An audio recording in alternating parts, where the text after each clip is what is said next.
Sexología. Doctor Carlos Sotopaiva. ¿Cómo le va, doctor? ¿Cómo te va, Juan Alberto? Buenos días. Buenos días. No, hoy estuve escuchando. Hoy estuve trabado todo el día, no sé. Es uno de esos días, ¿vio? Que uno no le pega a una. Bueno, yo le pegué a una hoy. Así que quiero empezar de nuevo. Bueno, pero ¿qué pasaba con ¿qué tenía furcios al hablar? ¿O estabas con la imposibilidad de comunicarte con los habituales? No, furcio, trababa, no completaba la frase, se me trababan en la boca, no sé, qué sé yo. Bueno, eso en un escenario eso es terrible. Vos sabés que hay cábalas, ¿no? Totalmente. Hay cábalas para eso. No usar el color amarillo, no comer quesos antes de salir a escena. Esas son las cábalas que se usan teatralmente. Pero claro, ahí no podés. No podés. No, es más, hoy ni siquiera tomé, me preparé lo que había traído para tomar, ni siquiera eso hice. Porque no, ya dije, no, basta. Capaz que me quemo la lengua, dije. Bueno, doctor, no sé si usted quiere hablar, pero yo veo que le mandé 2 capturas de pantalla de Crónica TV de las otras noches, madrugada, a las 5 de la mañana era. Uno se levanta temprano ya. No las vi, he visto tantas otras cosas. Y he estado pendiente sobre todo de ciertos resultados que, bueno, también en comunicación con colegas, amigas, exalumnas que ahora son colegas. Bueno, yo voy a buscar acá, mientras hablo con usted, porque no quiero decir el enunciado correcto de lo que corresponde a las imágenes que yo le mandé, porque me parecieron ya una discusión recontra saldada y además una, ¿qué se diría yo? Muy facilista para plantear una discusión de sexología que no es tal. Hay dos zócalos que ponen la imagen. Uno dice: los mitos de la sexualidad, es el subtítulo. A mayor tamaño, mayor placer, es uno de los zócalos. Y el otro, las personas mayores no tienen sexo. No lo hace como pregunta ni nada. Ninguno de los dos, ¿eh? A mayor tamaño, mayor placer, dice el enunciado. Y la otra, las personas mayores no tienen sexo. Creo que ya eso lo hemos hablado 1.000.000 de veces, más o menos, ¿no? Sí, y esos zócalos aparecían frente a qué personas que estaban ahí opinando al respecto. Dos conductores del programa, una mujer joven y un muchacho joven, que se ve que tenía algún problema porque cuando la chica decía, la mujer hablaba lo del tamaño, él miraba para arriba, para el costado, o sea...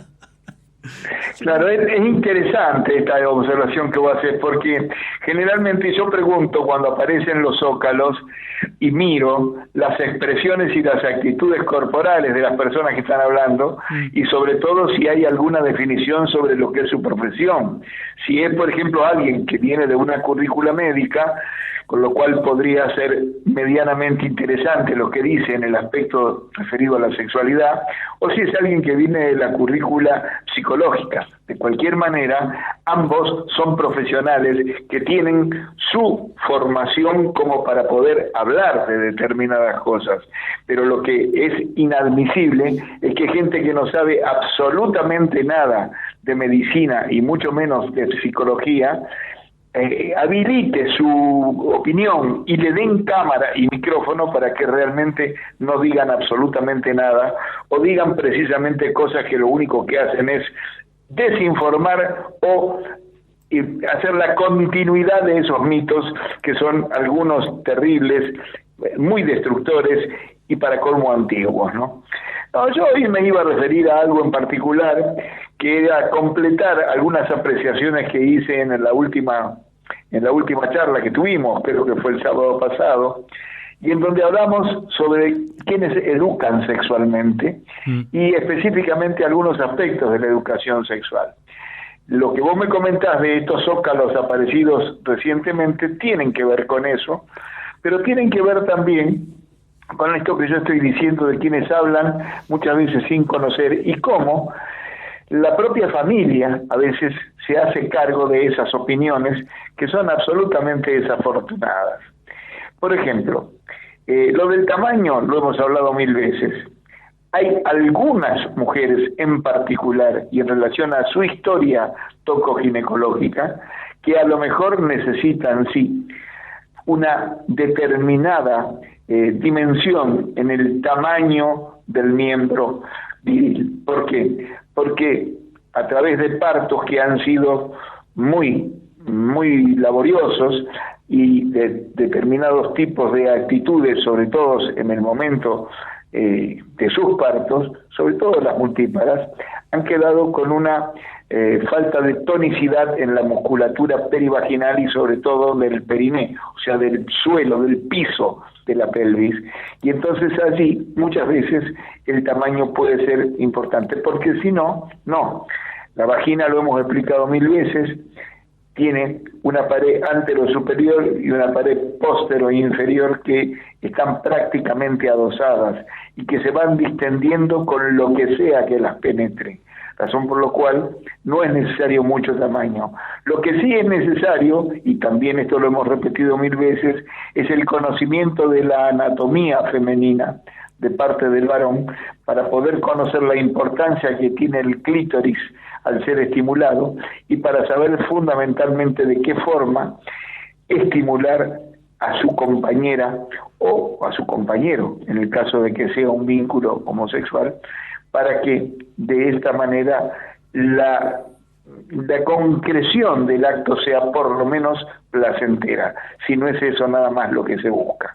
O sea que es un verdadero mito lo del tamaño, salvo en determinadas circunstancias que son las que termino de explicar.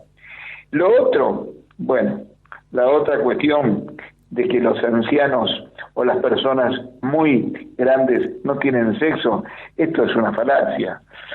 Todas aquellas personas que tienen la posibilidad de haber estado en instituciones, ya sea visitando a un familiar o incluso teniendo la responsabilidad de su cuidado, saben perfectamente los vínculos que se establecen entre las personas de la tercera edad y que ahora ya prácticamente es la cuarta con estas posibilidades de vida que la ciencia ha posibilitado.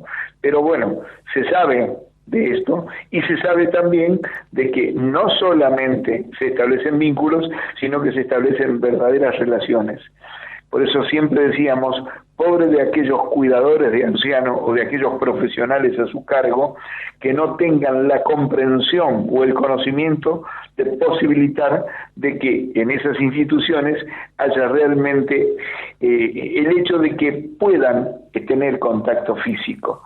Ese contacto físico que no tiene que ser obligatoriamente coital, pero en donde sí están presentes los abrazos, las caricias y las estimulaciones que a ambos, tanto a un hombre como a una mujer, pueden proporcionarle el placer necesario que fortifica la voluntad y que hace, por supuesto, que cada día que se transcurre allí, y que a lo mejor no se sabe hasta cuándo, que cada uno de esos días sea un poquito mejor.